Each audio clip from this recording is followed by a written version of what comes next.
So, you want to date or get into the good graces of an INTJ? Well, all I have to say is good luck, buddy. Seducing an INTJ is kinda like Elmo trying to befriend a bull. He can sure try, but I'm about 99% sure Elmo won't be living on Sesame Street anymore after this. But the good news is, I have 3 tips that will make winning over an INTJ easy, or at least a lot easier than trying to tame a bull when you're Elmo. I've already made videos on seducing 4 of the 16 types. If you want to help me pick what type to cover next, comment down below, and don't forget to subscribe while you're down there. Number 1, share your hot takes. INTJs love new ideas. They're kind of like air to them. Cut off their new idea supply and rest assured, their ghost is gonna haunt you. And if you thought Poltergeist was bad, you haven't seen anything yet. So for the love of the cognitive functions, if you get into a conversation with an INTJ, don't start off talking about the temperature or any kind of small talk.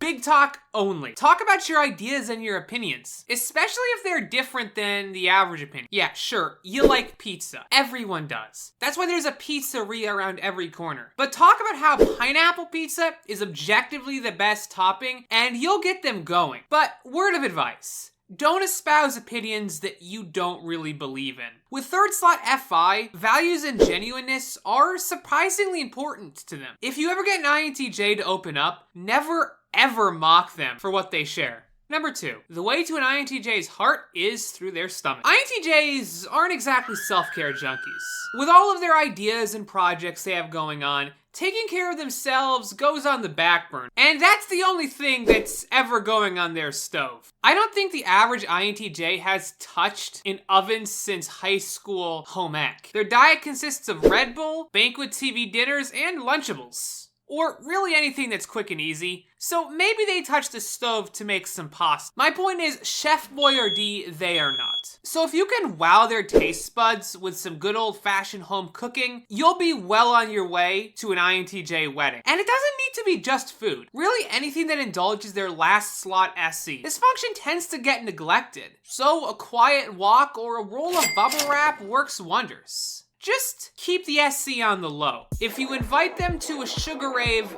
they'll hate you. Wow, it's really easy to get an INTJ's bad side. Which leads me to number 3, don't correct them unless you're sure you're right. And I don't mean pretty sure, I mean 3,000,000% objectively sure. INTJs are probably one of the most stubborn types. Any opinion they have, they've spent a great deal of time thinking about. They've had multiple debates over it in their head, and they've probably already rebutted every point you can come up with. The Earth is a pyramid, and you're not going to convince them otherwise. Why do you think the aliens built all of those 3D triangles in the desert? It's a hint, dummy. It is possible to change an INTJ's mind, and they'll legitimately consider any points you come up with. If you can make a really good and logical argument, they will change their mind, and they'll probably respect you a lot for it afterwards. It's just really, really hard to do. And INTJs don't like to waste their time with arguments they've already had. Do you know what personality type most MBTI gurus say has the best compatibility with INTJs? That's the INFP. And if you want to learn how to seduce them, I made a video on them right here. Thank you guys so much for watching. Special thanks to my patrons. Barron's listed down below. I've been TrebleKnight, and I'll catch you guys all next time.